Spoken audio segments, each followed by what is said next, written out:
Minhas irmãs, boa tarde a todas. Graça e paz.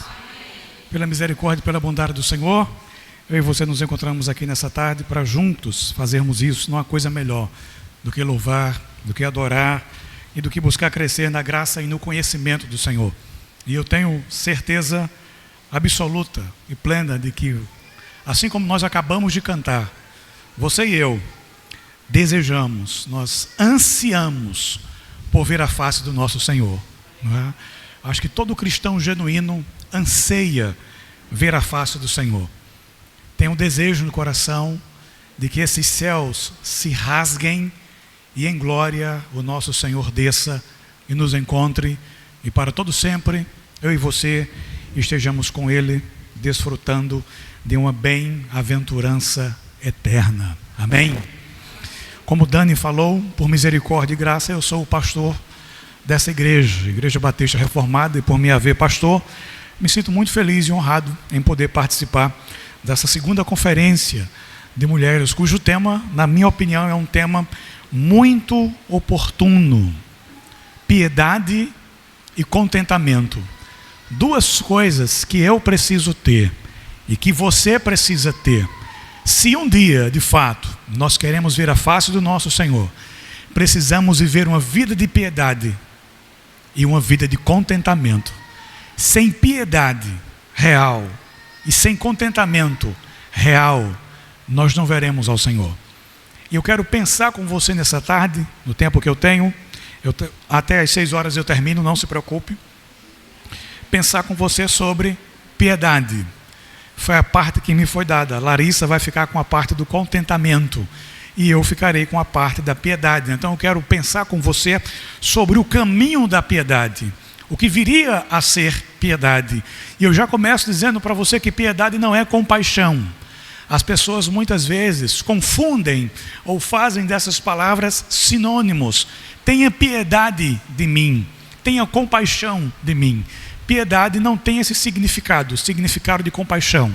Piedade tem um significado diferente, que é o que eu e você vamos aprender nessa noite, nessa tarde. O texto que nós vamos ler, 1 Timóteo, capítulo 6, versículo 6. Depois, eu vou ler Filipenses, capítulo 3, versos de 8 a 9. O texto base da conferência é 1 Timóteo 6, 6. E o texto que eu vou usar para me ajudar a ressaltar o que eu quero falar sobre piedade vai ser Filipenses capítulo 3, versos 8 e 9, ou 8 a 9, né? No caso 8 a 9. O texto base, 1 Timóteo 6, 6. De fato, ou de verdade, a piedade com contentamento é grande fonte de lucro. Eu vou ler mais uma vez. De fato, a piedade com contentamento é grande fonte de lucro. 1 Timóteo, capítulo 6, versículo 6. Agora eu vou dar um salto e vou ler Filipenses 3, 8 e 9. Sim, deveras considero tudo como perda, por causa da sublimidade do conhecimento de Cristo Jesus, meu Senhor, por amor do qual perdi todas as coisas e as considero como refúgio para ganhar a Cristo e ser achado nele, não tendo justiça própria, que procede da lei, senão a que é mediante a fé em Cristo, a justiça que procede de Deus, baseada na fé.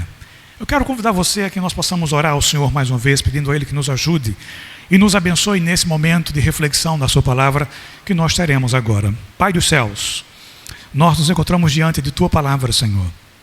Palavra que tem o poder de transformar e mudar as nossas vidas de maneira plena, total e completa. Por isso, Pai, ajude-nos nesse momento. Concede ao teu povo, Senhor, ouvidos devotos, para que nós possamos ouvir a tua palavra com santa devoção. Que a nossa mente, Senhor, esteja cativa à obediência de tua palavra e de tua palavra somente. Que toda distração no nosso pensar, Senhor, possa cessar nesse momento. E que os ouvidos do nosso coração se voltem para aquilo que tu tens para falar a eles nessa tarde. Senhor, te peço que mais uma vez me escondas atrás da cruz de Cristo, para que só a tua palavra seja vista, e apenas ela, Senhor, e tão somente ela, tenha primazia em nosso meio nessa tarde. que apesar das minhas falhas, Senhor, dos meus defeitos, das minhas limitações e dos meus pecados, que Tu não me permitas atrapalhar a exposição da Tua palavra, mas, Senhor, ser gracioso para comigo e me ajuda para que eu possa expô-la com fidelidade, para a glória do Teu nome, para a edificação do Teu povo e expansão do Teu reino. É que nós oramos a Ti, em nome de Cristo Jesus. Amém. O caminho para a piedade. Piedade, Paulo vai falar da piedade como sendo a fonte real do meu, do seu e do contentamento de todo cristão. Mas antes, me permita contextualizar você dentro da fala de Paulo, para que fique mais claro aquilo que Paulo está querendo dizer. Paulo está escrevendo para o seu filho na fé, Timóteo. Paulo não poderia ir até Timóteo naquele momento, porque Paulo estava em viagem para Macedônia. Você vai ver isso no capítulo 1, a partir do versículo 3 dessa carta. Paulo está viajando para Macedônia, e ele escreve a Timóteo, porque Paulo ouviu falar de alguns problemas que estavam acontecendo na igreja de Éfeso. Timóteo estava pastoreando a igreja de Éfeso, e Timóteo era um pastor novo, tanto na fé, quanto em idade. E Paulo, sendo já muito experiente, vai advertir agora o seu filho na fé, vai lhe aconselhar sobre como ele deve proceder para resolver os problemas, para resolver os conflitos que estavam acontecendo, que tinham surgido na igreja de Éfeso. Então Paulo escreve para Timóteo resolver essas situações até que Paulo retorne da Macedônia e possa ajudar Timóteo na resolução desses problemas. Além disso, a igreja de Éfeso, ela estava situada em uma das cidades mais pagãs e mais idólatras do mundo antigo, que era justamente a cidade de Éfeso. E Timóteo tinha que ter muito cuidado, porque falsos mestres e falsas doutrinas estavam surgindo na igreja e estavam se propagando. Você vai ver isso no capítulo 1, a partir também do versículo 3 e até o 7.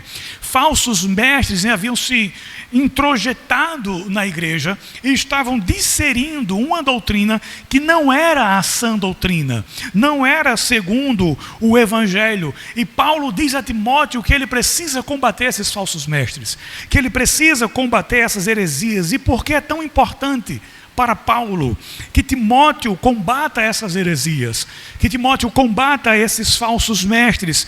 Porque a sã doutrina leva o homem a ter uma vida de santo temor, a ter uma vida de santa reverência a Deus, e isso é o que nós chamamos de piedade. Uma vida de reverência, uma vida de temor ao Senhor. Por isso que Paulo é tão veemente, para que Timóteo combata esses falsos mestres, essas falsas doutrinas, porque só a sã doutrina, e apenas a sã doutrina, pode transformar o viver do homem em um viver de santo temor e de santa reverência para com Deus. Olha o que ele diz: se alguém ensina outra doutrina, que não é o evangelho, que não é o que foi recebido de Cristo, e não concorda com as sãs palavras do nosso Senhor Jesus Cristo, e com o ensino segundo a piedade, com o ensino segundo a piedade, ou seja, se não é de acordo com a sã doutrina, porque se não for de acordo com a sã doutrina, de nada vale. Não vai gerar em nós uma vida de temor reverente, pelo contrário, vai gerar em nós uma vida de ganância, uma vida torta, uma vida de caminhos tortuosos. A sã doutrina traz contentamento em toda e qualquer situação. Lembram do texto que Dani leu no início aqui da conferência? É essa sã doutrina que vai fazer com que você tenha contentamento em toda e qualquer situação, como no texto lido. Quer você esteja no momento de bonança, quer você esteja passando por um momento de extrema dificuldade. Se o lastro da sua vida, se a base da sua vida é a sã doutrina, então mesmo assim você vai conseguir ter contentamento.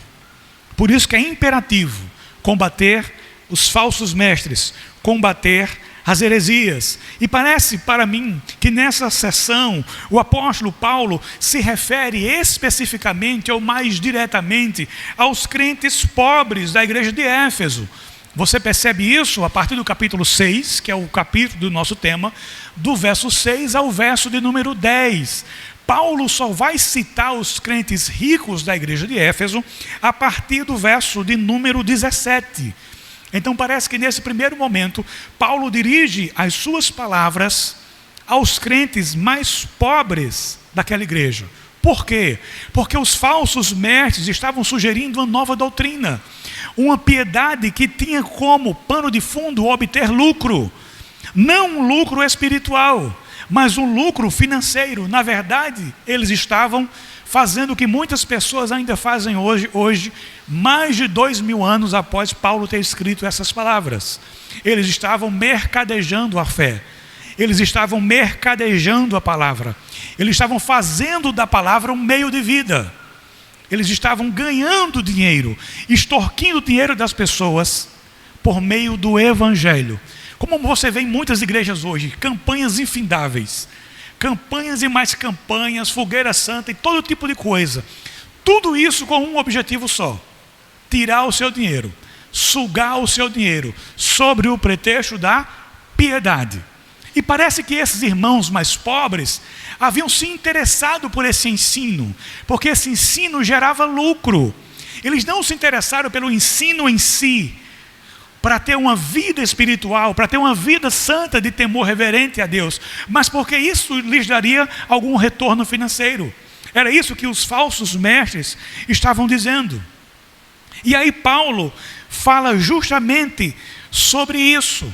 Paulo vai usar as palavras desses mestres, desses falsos mestres, contra eles mesmos, porque parece haver um tipo de contentamento sem piedade. Os irmãos, ou boa parte dos irmãos da igreja de Éfeso, estavam tendo contentamento sem piedade, porque eles estavam visando apenas o lucro. E Paulo vai dizer: de fato, a piedade gera um lucro, mas é um lucro muito diferente e que vai muito além de posses financeiras, que vai além de tudo aquilo que nós temos nessa terra e que é transitório e que é passageiro e que vai ficar. Então, o que seria a piedade referida por Paulo dentro desse contexto? Ele está escrevendo para esses crentes que eram mais pobres e estavam interessados no ensino desses falsos mestres, porque isso gerava dinheiro, e Paulo vai dizer: vocês devem visar lucro sim, mas não lucro financeiro, vocês devem visar um lucro espiritual. Que aí sim, quando vocês obterem essa vida de piedade, então vocês vão desfrutar do verdadeiro contentamento, que é o que Larissa vai falar com vocês. Então, o que seria essa piedade referida por Paulo? Eu vou recorrer aqui a Calvino. Em seu primeiro catecismo, Calvino escreveu: a verdadeira piedade consiste em um sentimento sincero que ama a Deus Pai e o reverencia como Senhor, apropria-se de sua justiça e teme mais ofendê-lo do que enfrentar a morte. Ouça bem as palavras de Calvino. Eu vou ler mais uma vez. A verdadeira piedade, se existe a verdadeira, porque também existe a falsa, que é aquela onde não há contentamento. A verdadeira piedade consiste em um sentimento, é de coração, sincero. A palavra sincero no grego traz a ideia de sem cera, sem maquiagem, sem encenação. Não é cênico, não é epidérmico, é profundo. Que ama de verdade a Deus como Pai e o reverencia como Senhor. Apropria-se de sua justiça e teme mais ofendê-lo do que enfrentar a própria morte. Em uma outra obra sua, chamada de As Institutas, ele é mais sucinto. E ele diz: chamo de piedade aquela reverência unida ao amor a Deus, o amor que é fruto do conhecimento dos seus benefícios. Para Calvino, o entendimento teológico e a verdade, a piedade e a utilidade prática, a vida diária, são inseparáveis. Se você quer ter uma vida piedosa, você não vai ficar na teoria. A vida piedosa, ela se estende ao seu cotidiano, ao meu cotidiano, à nossa cotidianidade. Aquilo que eu faço do momento que eu abro os meus olhos, aquilo que eu deixo de fazer até o momento que eu vou dormir. Calvino está dizendo que essas coisas estão todas conectadas. Esse amor, essa reverência, esse temor ao Senhor, esse respeito ao Senhor, tem que ser demonstrado, tem que ser experienciado no dia a dia. Na nossa vida diária, dentro da sua casa, na escola, na faculdade, no seu trabalho, na academia, aonde você estiver, você tem que expressar esse viver piedoso para a glória de Deus. O conceito de piedade ensinado por Calvino se fundamenta no conhecimento de Deus. Calvino extrai o seu conceito de piedade a partir de tudo aquilo que ele estuda, a partir de tudo aquilo que ele infere acerca de Deus, incluindo atitudes, ações direcionadas à adoração a Deus como serviço. Essa piedade tem que ser evidente em pessoas que reconhecem, por meio da fé experiencial, não é teórica, é uma fé de experiência, uma fé vivida, uma fé prática, experiencial, que foram aceitas em Cristo e enxertadas no corpo dele pela graça de Deus. Nessa união que Calvino chamava de união mística, o Senhor declara que essas pessoas que vivem piedosamente pertencem a Ele, tanto na vida quanto na morte. Essas pessoas se tornaram verdadeiramente povo de Deus, membros do corpo de Cristo pelo poder do Espírito Santo. E isso gera nessas pessoas um viver piedoso, porque esse relacionamento com Deus profundo, sincero e amoroso restaura-lhes o gozo da comunhão com Deus e recria-lhes uma nova vida. Lhes dá agora uma nova vida, como Paulo diz: se alguém está em Cristo, ele é uma nova criatura. E essa nova criatura, recriada pelo próprio Deus, é uma criatura que busca viver uma vida de piedade, e que essa piedade gera no seu coração contentamento, porque elas agora foram libertas da escravidão e do mundanismo carnal. Enquanto muitos cristãos da igreja de Éfeso estavam olhando apenas para os bens materiais, para aquilo que eles poderiam ganhar, Paulo vai dizer: ei, esperem, existe algo muito mais valioso do que os bens materiais, porque vocês nada trouxeram para esse mundo, e vocês nada desse mundo irão levar. Mas se vocês desenvolverem uma vida de piedade, uma vida de contentamento, aí sim vocês terão lucro, não só nessa vida, mas principalmente no porvir. O lucro da minha piedade, o lucro da sua piedade não será encontrado nessa terra, será encontrado no porvir. Então, logo, piedade poderia ser definida como viver reverente, um viver que reverencia a Deus, um viver que olha para Deus como o Deus que Ele é, porque a imagem de Deus tem sido banalizada. Deus tem sido considerado como uma espécie de Papai Noel, como um Deus bonachão. Muitas vezes a gente se reúne para louvar a Deus, para adorar a Deus no culto, e o culto parece mais uma feira, onde as pessoas ficam conversando durante o culto, conversando durante o louvor, mexendo no celular durante a mensagem, enviando mensagem pelo WhatsApp, curtindo coisas no Instagram e por aí vai. E se esquecem que estão diante do Deus Todo-Poderoso, que estão diante do Rei dos Reis, que estão diante do Senhor dos Senhores, e que vieram até aquele lugar, que se deslocaram de suas casas até aquele lugar, para prestar a Ele um culto que tem que ser reverente. Reverente. O culto tem que ser reverente. E aqui eu falo de 3 tipos de culto. O nosso culto público, quando nós, no dia do Senhor, no domingo, nos reunimos para louvar a Ele, nós temos que oferecer a Ele um culto reverente. Mas eu falo também da nossa vida como um culto. Minha vida e sua vida tem que ser um culto diário ao Senhor, como eu acabei de falar. Na cotidianidade dos nossos dias, nossa vida precisa ser um culto. E sendo a nossa vida um culto, ela precisa ser um culto também reverente. E um terceiro culto, que seria o nosso culto domiciliar, ou o nosso culto devocional, o culto que nós fazemos em nossas casas, o culto que nós chamamos de culto doméstico. Esse culto doméstico também tem que ser um culto reverente. É nele que você ensina ao seu filho e à sua filha, desde a mais tenra idade, que ele tem que ter reverência ao Senhor, que ele tem que viver um viver reverente para com o seu Senhor. Então, quer no culto público, quer na vida privada, quer na vida familiar, o culto precisa ser um culto reverente. Não há espaço para irreverência no culto. Por isso que um pregador chamado Steve Lawson, um pregador norte-americano, vai dizer que céu e inferno não são piadas para os pregadores estarem contando ou brincando com essas coisas no púlpito. Céu e inferno são realidades e nós precisamos tratá-las com a seriedade que eles merecem.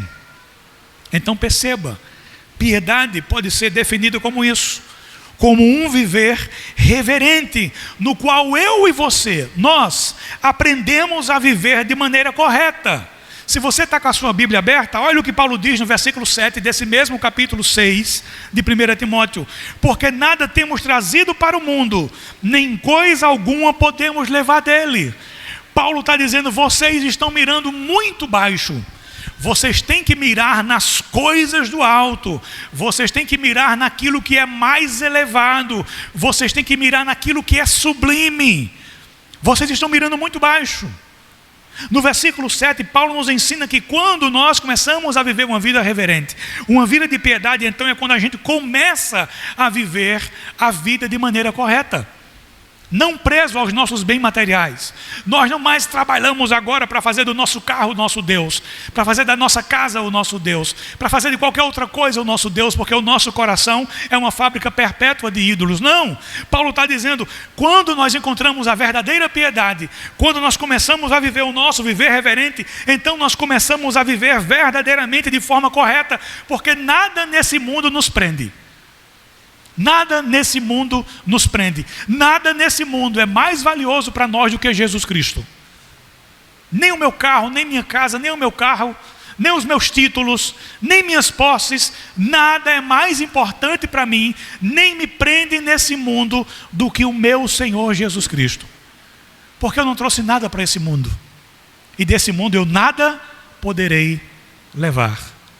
E Paulo dá um alerta mais na frente. Se vocês quiserem ficar ricos, vocês vão se meter em grandes apuros. Vocês vão passar por muitas aflições, se vocês se apegarem apenas ao que é material. Porque muitos já transpassaram a si mesmos, tentando ganhar mais dinheiro do que é devido, tentando angariar riquezas. Então perceba que se trata de um modo de vida mais elevado do que o oferecido pelos falsos mestres. Os falsos mestres prometem lucro aqui e agora. A vida verdadeira, a vida piedosa, promete lucro também, só que um lucro que dura para toda a eternidade. É um tesouro incorruptível. Não é um tesouro que o ladrão pode vir roubar, não é algo que pode ser tirado de mim, não é algo que pode ser tirado de você, é algo que é inalienável. Lembra do que Jesus disse? Não junte tesouro na terra, onde o ladrão entra e leva, mas ajunte tesouros nos céus, onde o ladrão não entra, onde a traça não corrói, nem a ferrugem consome. Então Paulo está dizendo, o que esses homens estão oferecendo para vocês é perecível. Vai acabar quando o Cristo retornar. Vai ficar aqui, porque nada trouxemos e nada vamos levar. Mas a verdadeira piedade, o verdadeiro modo de vida, o modo de viver correto, vai produzir lucro eterno em uma vida eterna, e é infinitamente superior ao que lhes é oferecido por esses falsos mestres. Pois aquele que é piedoso, esse é verdadeiramente feliz. E nós aprendemos isso com Paulo, no texto que Dani leu. Lembra do que Paulo disse? Paulo era feliz em toda e em qualquer situação. Meu irmão, se teve alguém que sofreu, além do nosso Senhor na Bíblia, foi Paulo. Depois você lê 2 Coríntios 11, e você vai ter uma lista de alguns dos sofrimentos de Paulo. Mas Paulo dizia, porque eu sei que essas tribulações produzem para nós um eterno peso de glória. E ele ainda classifica as tribulações: leve e momentânea tribulação. No texto que Dani leu, ele vai dizer: tanto faz se eu estou com fome ou se eu estou de barriga cheia, se eu tenho com o que me agasalhar ou se eu estou com frio, isso não importa. O que importa é que eu tenho Cristo e Cristo me fortalece. Aprendi a viver contente, ou seja, feliz em toda e qualquer situação, porque a minha alma não está presa a absolutamente nada nessa terra, porque eu não trouxe nada para cá e não vou levar nada para lá, mas eu tenho um tesouro, Jesus Cristo, que ninguém pode roubar de mim. Situação nenhuma pode me separar dele. O mesmo Paulo em Romanos vai dizer: nem espada, nem profundidades, nem altura, nem anjo, nem poderes, nem coisas do presente, nem coisas do porvir, nem fome, nem perigo, nem nudez, nada poderá nos separar do amor de Deus que se encontra em Cristo Jesus. Isso é piedade. Isso é um viver piedoso. Isso é um viver reverente, que sabe que nada e nem ninguém consegue tirar aquilo que ele tem, aquilo que lhe foi dado. E por que ele é verdadeiramente feliz? Por que a pessoa que vive uma vida piedosa é verdadeiramente feliz? Porque ela sabe que tem o que é necessário para essa vida e para o porvir. Está no versículo de número 8, tendo sustento e com que nos vestir, estejamos contentes. Vestir aqui no texto original grego não traz a ideia de roupa. Paulo não está falando apenas de roupa. O significado da palavra vestir no grego aqui também significa moradia. Então Paulo está dizendo: se você tem onde morar e se você tem o que comer, você já tem motivo de sobra para agradecer a Deus. Agora eu pergunto para você: quantos de vocês, mulheres, que estão aqui nessa tarde, têm onde morar e têm o que comer? Quantas têm? Quem tem, diga amém. Amém. Sim, pensei que você não tinha. Então, se você tem o que comer e onde morar, dê graças a Deus. Esteja contente. Esteja contente, porque é isso que o apóstolo Paulo está nos ensinando. Estejamos contentes com aquilo que é essencial para a nossa vida. Não foi isso que Jesus prometeu para nós? Quando nós colocássemos em primeiro lugar o seu reino e buscássemos a sua justiça, aquilo que nos é essencial, Ele nos daria. Se o Pai cuida dos lírios, se o Pai cuida dos pássaros, será que Ele não vai cuidar de você? Será que Ele não conhece as suas necessidades? Deus conhece o micro e o macro da minha vida e da sua vida. E como é maravilhoso saber que o Deus que criou os céus e a terra e que mantém todas as coisas pela palavra do seu poder, esse Deus se importa com as questões da minha vida e da sua vida, com as questões da minha casa e da sua casa. Ele se importa conosco. Ele cuida de nós. É por isso que nós podemos sim viver um viver reverente, viver um viver de temor a esse Deus, viver um viver de adoração a esse Senhor, porque Ele tem nos dado o que nós necessitamos. O nosso maior problema é que nós olhamos mais para aquilo que nós julgamos nos faltar do que para aquilo que nós temos. Nossa sociedade é uma sociedade de insatisfeitos. Ninguém nunca está feliz com nada, já percebeu isso? Nunca está feliz com o carro que tem, nunca está feliz com a esposa que tem, nunca está feliz com o marido que tem, nunca está feliz com o emprego que tem. Será que não seria melhor mudar a sua perspectiva e começar a agradecer a Deus ao invés de murmurar? É melhor ter um emprego do que estar à procura de um emprego e desempregado. Ao invés de reclamar da sua família, dê graças a Deus pela sua família. Agradeça a Ele. Exercite-se na piedade, é o que Paulo nos ensina, é o que Paulo nos exorta a fazer. Sabe por quê? Porque uma das possíveis traduções para a palavra piedade também é submissão. Submissão a quê? Submissão à vontade de Deus para a minha vida. Submissão à vontade de Deus para a sua vida, porque todo homem verdadeiramente piedoso ele aprende a viver contente em toda e qualquer situação, porque ele é submisso à vontade do seu Pai.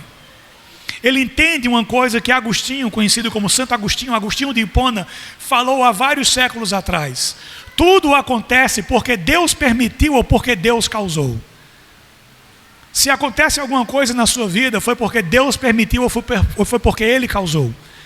Tendo Ele permitido ou tendo Ele causado, há um motivo que eu talvez não consiga entender hoje, que você talvez não consiga também entendê-lo hoje, mas quem sabe lá na frente o Senhor não nos diga o motivo, o real motivo do que aquilo tenha acontecido, ou porque Ele permitiu que aquilo acontecesse, ou porque Ele mesmo causou a nós. Mas nós não resmungamos, nós não reclamamos, nós não nos lamuriamos, porque nós nos submetemos à vontade do Senhor, porque como cantamos, a vontade do Senhor é boa, perfeita e agradável. Já a nossa vontade, ela é a antítese da vontade de Deus. Ela não é boa, ela é imperfeita e ela é desagradável. Ainda que possa parecer para nós em alguns momentos agradáveis, ela não é. Mas o homem piedoso, verdadeiramente piedoso, entenda homem no geral, falando de mulher também, ele aprende a viver contente em toda e em qualquer situação, porque ele submete a sua vontade à vontade do Senhor. Ele se prostra diante do Senhor e ele diz: Pai, eu não entendo o porquê disso na minha vida, mas eu sei que Tu permaneces no controle de todas as coisas, e eu me submeto por livre e espontânea vontade àquilo que Tu tens para mim, aquilo que Tu tens, Senhor, reservado para a minha vida. E é interessante que essa palavra, piedade, ela aparece 15 vezes no Novo Testamento, e das 15 vezes que ela aparece, 9 delas estão na carta de Paulo a Timóteo e a Tito. Eu vou pular as referências para a gente ir ganhando tempo, mas para você ver a importância que Paulo dá à piedade. Das 15 vezes que essa palavra aparece em todo o Novo Testamento, 9 ela aparece em 1 Timóteo, 2 Timóteo e Tito, que nós conhecemos como epístolas pastorais. E quando você lê cada um desses textos, você pode perceber com uma clareza, que eu diria cristalina, que este termo é um grande conceito, especialmente em 1 Timóteo. Como falei anteriormente, o sentido dessa palavra, piedade, é de temor, reverência e amor sincero, não fingido, para com Deus. Logo, a piedade é caracterizada como a atitude correta para com Deus, englobando temor, reverência, adoração, obediência e amor sincero para com Ele. Na linguagem neotestamentária, usando um termo mais técnico, isso seria uma theosebeia. O que seria essa palavra estranha, pastor? Isso é o nome de um remédio? Não. É o uso exclusivo dessa palavra no nosso relacionamento com Deus.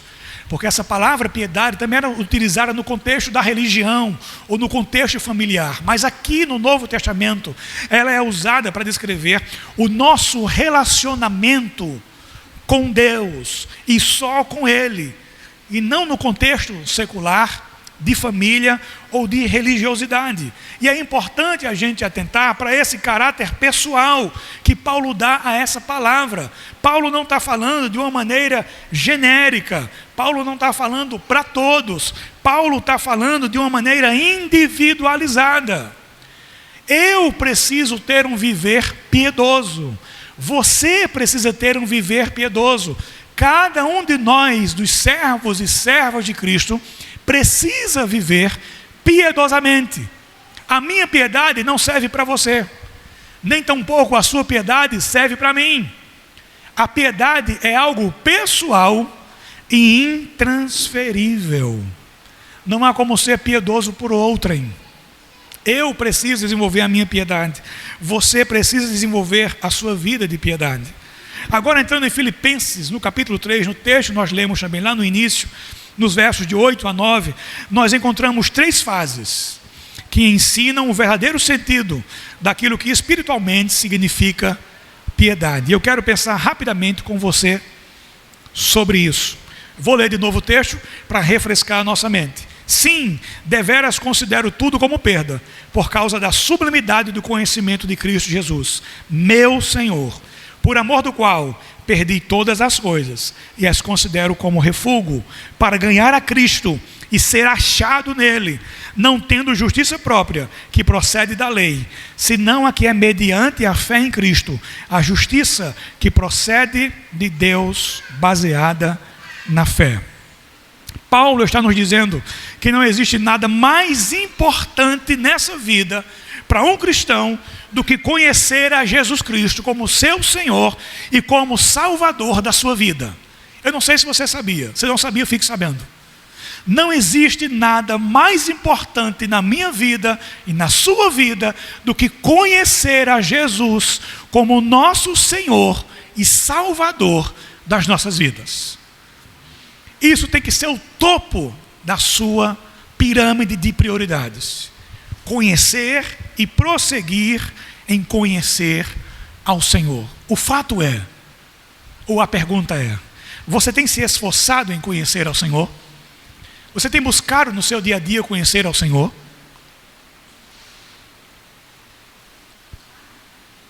Ou você tem vivido por viver, já acostumado com a sua vida cristã, tem ido à igreja por ir, participa dos momentos por participar? Qual o motivo trouxe você a essa conferência? Só porque você foi convidado por Dani? Só porque você foi convidada por Grazi ou por alguma outra pessoa? Ou você veio aqui porque você sabia que teria a oportunidade de conhecer um pouco mais acerca do seu amado Senhor e Salvador Jesus Cristo? Porque de nada adianta você ouvir os sermões, de nada adianta você ouvir palestras, se o seu coração não se volta de todo para o Senhor, se o seu coração não é todo do Senhor, e se o Senhor não é a coisa mais preciosa na sua vida. Se eu perguntasse para você, não precisa responder, mas se eu perguntasse para você, qual lugar Jesus ocupa no seu coração? Provavelmente a resposta que eu ouviria de você seria a primeira posição. Mas e quando nós trocamos o culto por um aniversário? E quando nós trocamos o culto por uma ida ao shopping? E quando nós trocamos a conferência por um filme que vai passar? Por um dorama da vida? Isso demonstra que Cristo ocupa o primeiro lugar no nosso coração?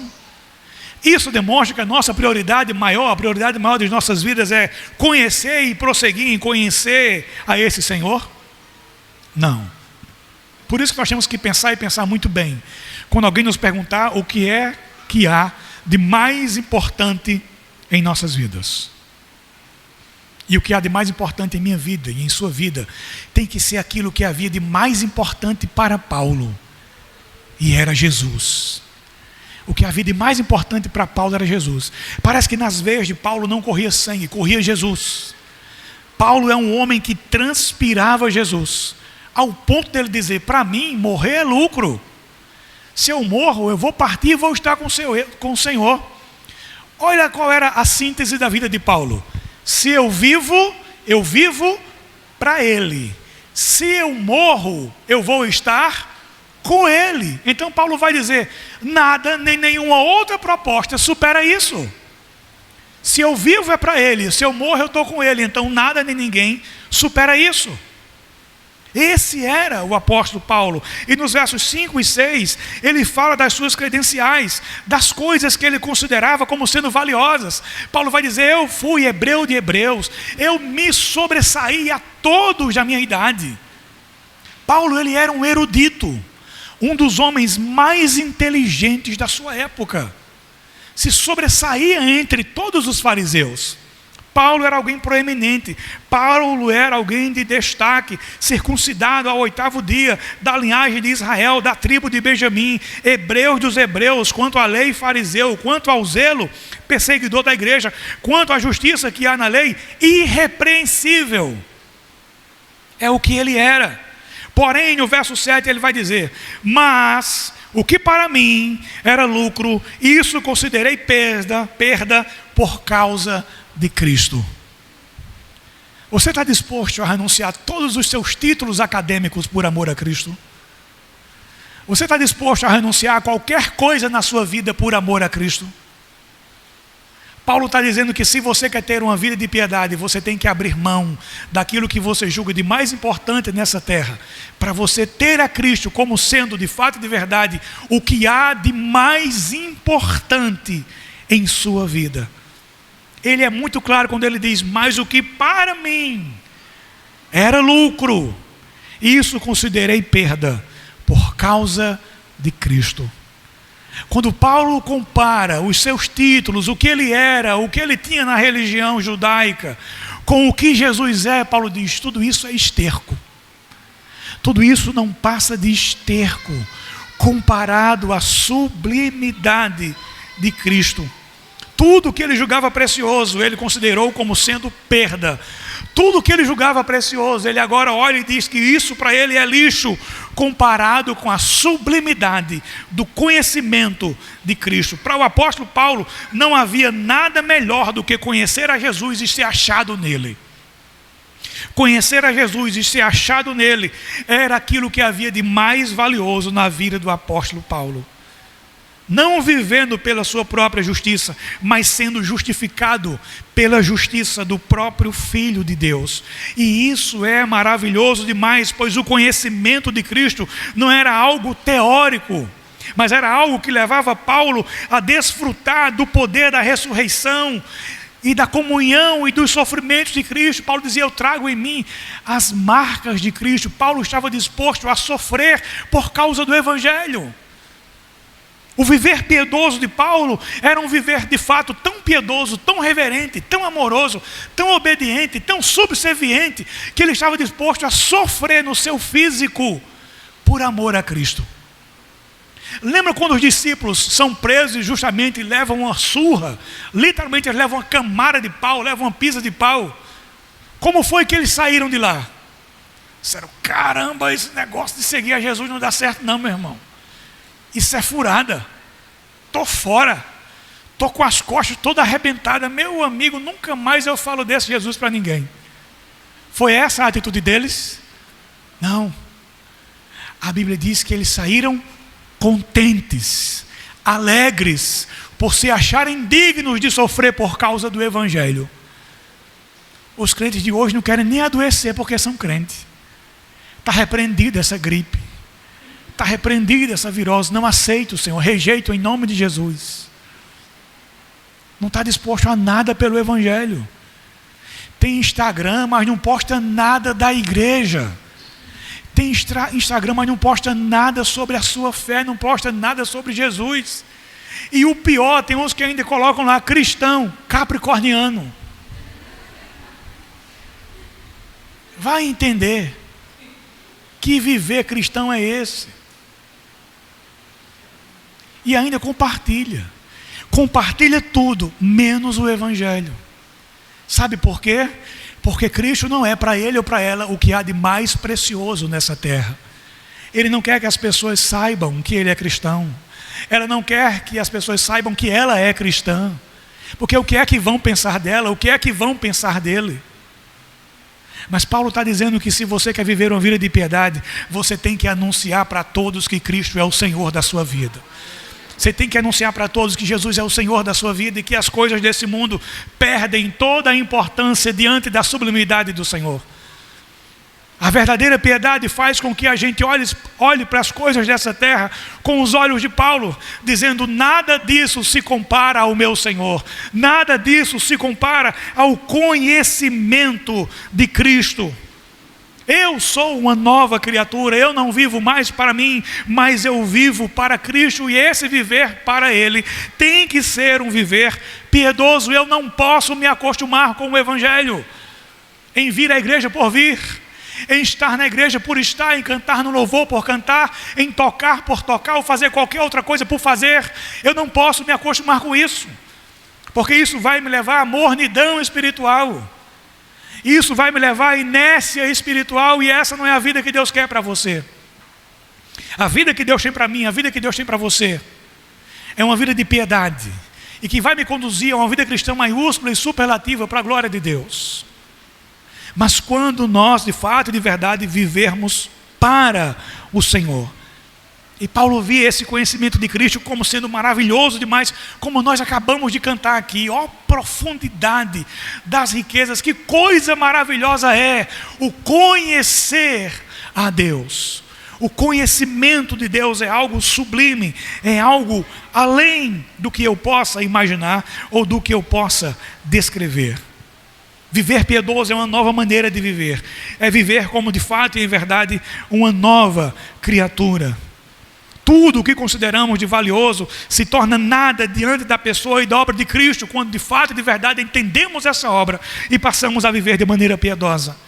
Conhecer a Cristo nos faz experimentar o poder de compartilhar também dos seus sofrimentos, mas de compartilhar também do poder que ressuscitou a Jesus dos mortos, me capacitando e lhe capacitando a viver em toda e em qualquer situação, como Dani leu e como foi de fato e de verdade vivido pelo apóstolo Paulo.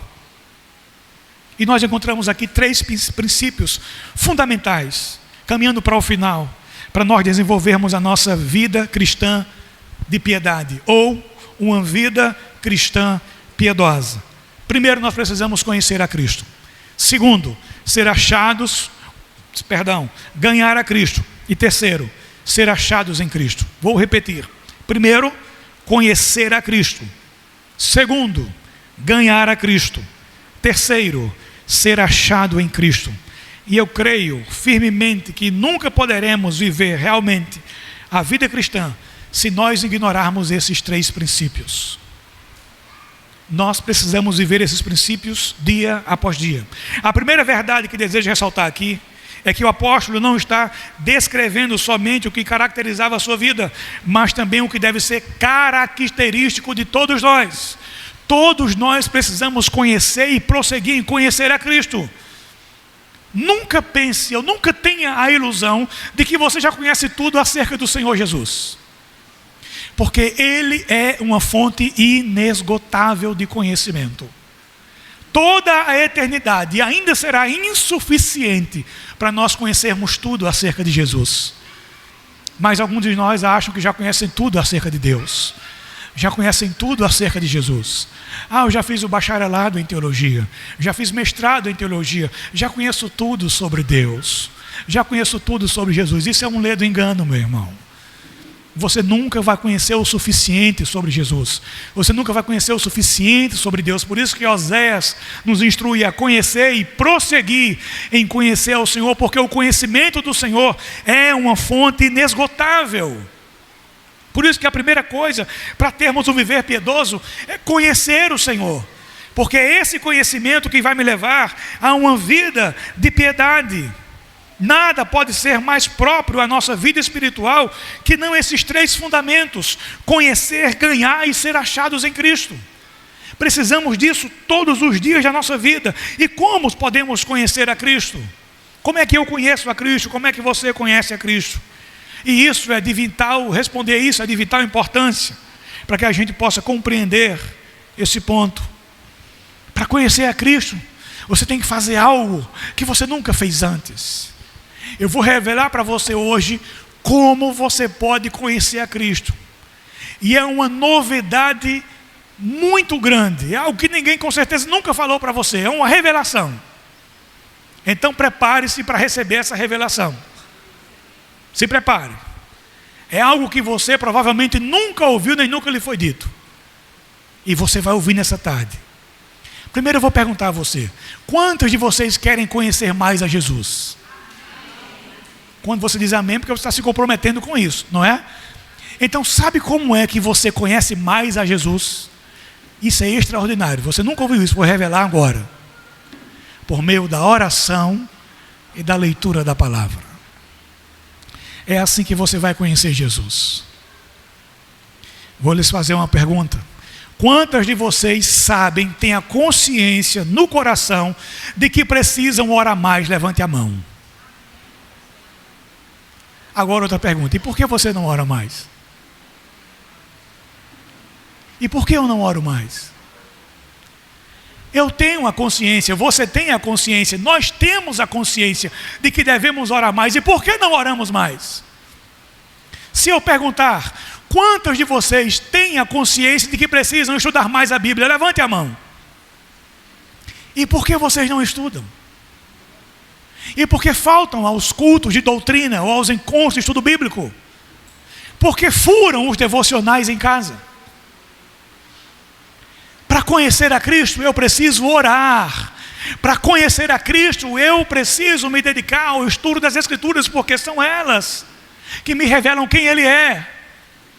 Um dia perguntaram para A.W. Tozer o que é mais importante, a oração ou o estudo bíblico.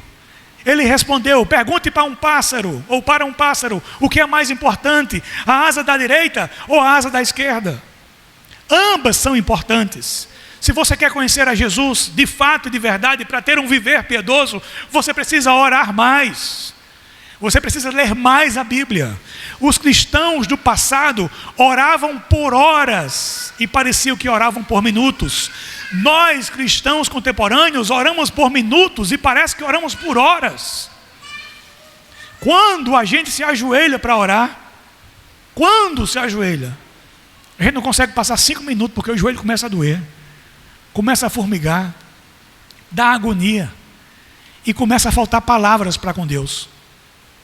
A gente passa a hora conversando com um amigo no WhatsApp ou em qualquer outra mídia social, mas não temos a capacidade de passar 10 minutos conversando com o Senhor, com o qual nós queremos passar toda a eternidade com Ele.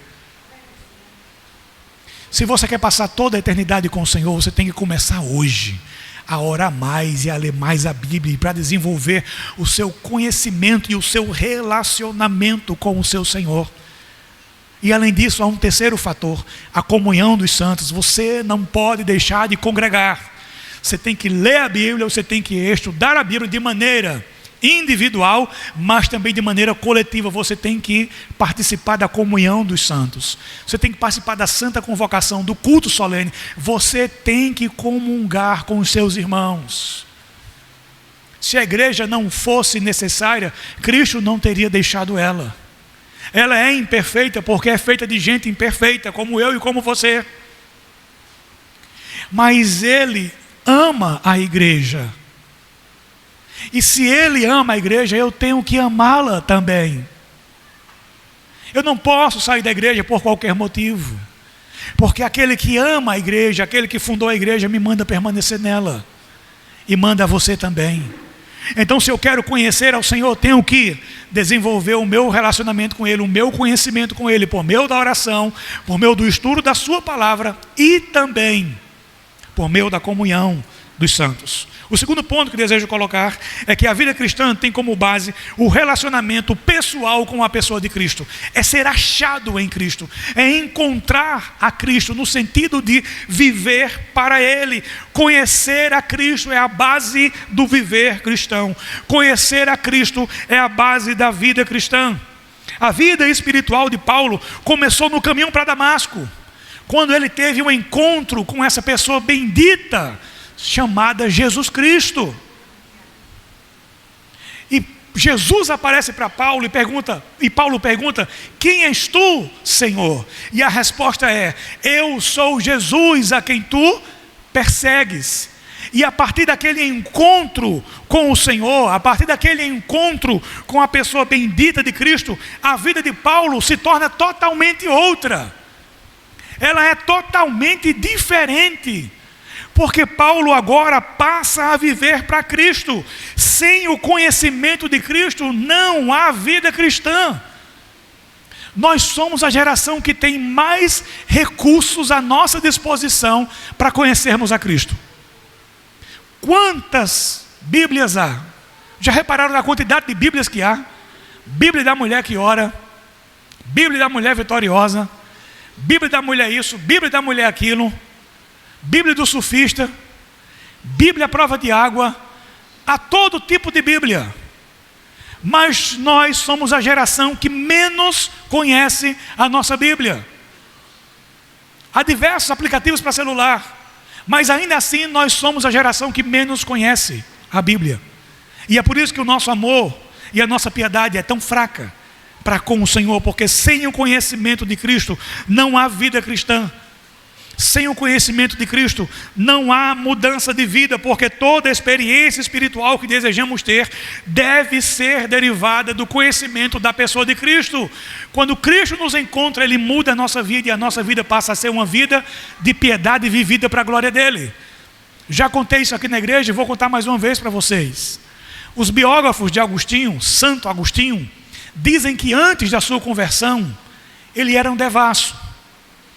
Agostinho tinha diversas amantes, mas um dia o Senhor encontrou Agostinho. Assim como ele encontrou Paulo na estrada para Damasco, ele encontrou Agostinho na estrada para Damasco, e Agostinho também, como me encontrou na minha estrada para Damasco, e encontrou você também na sua estrada. Ele resplandeceu sobre nós, e aquele Agostinho se converte, e ele entrega a sua vida para o Senhor, e ele se torna um dos teólogos mais proeminentes da igreja, ou da história da igreja. E conta a história que um dia Agostinho está caminhando pela rua, e uma de suas amantes o vê e começa a gritar: Agostinho, Agostinho. E ele olha para trás e vê quem é aquela mulher, e ele aperta o passo. Ele começa a andar mais rápido, mas a mulher continua caminhando atrás dele: Agostinho, Agostinho.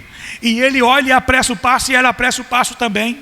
Até que ele começa a correr, mas ele decide parar lá na frente, e ela para atrás dele e diz: Agostinho, eu sou aquela, você não lembra?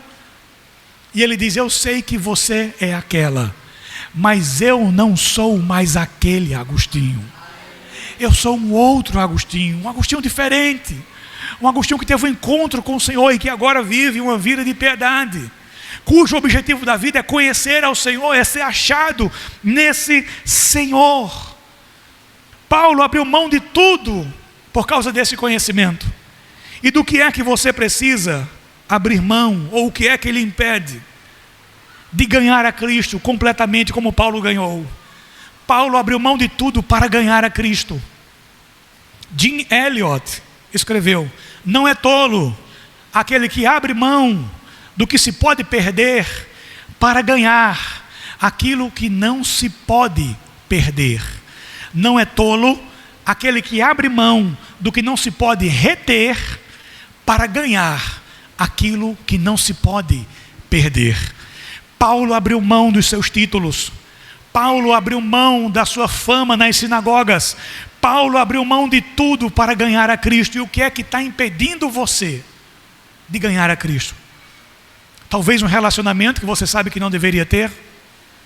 Talvez uma amizade que você sabe que precisa abandonar essa amizade para que você possa desfrutar de uma vida cristã de verdade e piedosa de verdade. Porque as más companhias continuam corrompendo os bons costumes. O que é que impede você de ganhar a Cristo completamente, como Paulo ganhou? O que é que lhe impede? E que você precisa abrir mão para ganhar a Cristo. Ainda há um terceiro ponto que quero compartilhar com você a partir dessa leitura dos textos que já fizemos nessa tarde. O conhecimento de Cristo, ele é uma experiência ascensional. O que é ascensional? É ascendente. O conhecimento de Cristo, ele é crescente. Você conhece Cristo hoje, conhece Ele amanhã um pouquinho mais, depois de amanhã mais um pouquinho, depois mais um pouquinho, e assim sucessivamente até o dia da sua volta. Como eu disse antes, você nunca vai conhecer a Cristo completamente. Você precisa conhecê-lo dia após dia. Perceba que Paulo vai dizer no verso 14: prossigo para o alvo, para o prêmio da soberana vocação de Deus em Cristo Jesus. Que passagem tremenda. Preste atenção na palavra prossigo aqui que Paulo utilizou. No grego ela tem duas traduções bem interessantes. Primeira, procurar ansiosamente. Procurar ansiosamente. Quando Paulo diz eu prossigo, Paulo está dizendo eu busco a Cristo diariamente, ansiosamente. Com o meu coração, com a minha alma, com toda a minha força, eu busco o Senhor. E a segunda possível tradução para esse prossigo é esforçar-se com todo o empenho para adquirir. Sabe quando você se empenhou ao máximo para alcançar um objetivo que você queria? Seja ele perder peso na academia, seja ele passar no concurso público, entrar numa faculdade, você não se esforçou, você não se esmerou, você não queimou as pestanas, como se costumava dizer no passado. Paulo está dizendo, você tem que fazer a mesma coisa se você quer conhecer a Cristo. Você tem que se esmerar, você tem que se empenhar para conhecer a Ele. Vocês vão me procurar e vão me encontrar. E aí vem a condição: quando vocês me buscarem com 50% do seu coração. Não foi isso que ele disse? Perdão, errei. 80% do seu coração. Sim ou não? Me ajuda, irmãs. 90%. 99,9%. Não. Vocês vão me buscar e irão me encontrar quando me buscarem com todo o seu coração. É isso que Paulo está dizendo. Eu prossigo, eu busco a Cristo com todo o meu coração. Você tem buscado ao Senhor com todo o seu coração? E essa busca não é só aos domingos, é uma busca constante. É uma busca na segunda, na terça, na quarta, na quinta, na sexta, no sábado, no domingo, e assim vai. É uma busca que vai levar toda a nossa vida.